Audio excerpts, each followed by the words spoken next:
আমার প্রিয় মাধ্যমিক শিক্ষার্থী বন্ধুরা, আজকে তোমাদের আমি যে এবিটি এর টেস্ট পেপার প্রকাশিত হয়েছে তার 326 পাতায় যে বাংলার পেজ দেওয়া রয়েছে সেখান থেকে আমি এমসিকিউর উত্তরগুলো দেখিয়ে দেবো।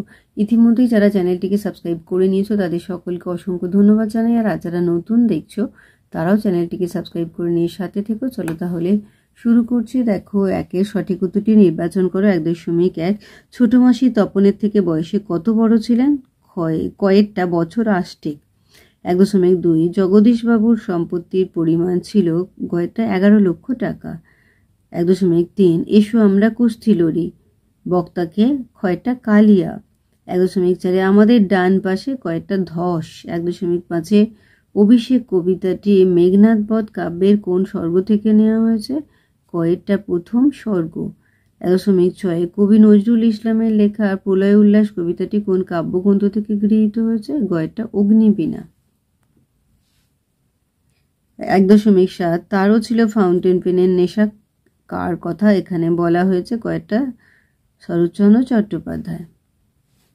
1.8 হিমালয় যেন পৃথিবীর মানদণ্ড, এই উক্তিকার? এটা হবে গয়টা কালিদাস। 1.9 স্টাইলাস কি? কয়টা বঞ্চের শলাকা। 1.10 কলমে কায়স্থ চিহ্নে চিহ্নিত পদে, চিহ্নিত পদ হচ্ছে কলমে, এটা হয়ে যাবে কয়টা করণকারক।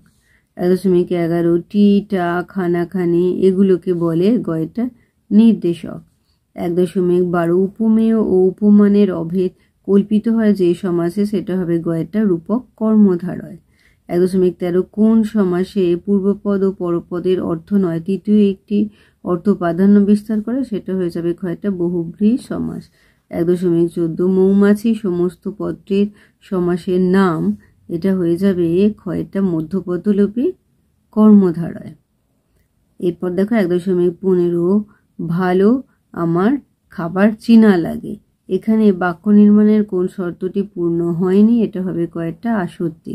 এরপর 1.16 দেখো বুকের রক্ত ছলকে ওঠে তপনের গঠন অনুসারে বাক্যটি কয়েকটা সরল বাক্য। 1.17 শাঁখ বাজে, এটি কোন বাচ্যের উদাহরণ? এটা হয়ে যাবে কয়েকটা কর্মকর্তী বাচ্য।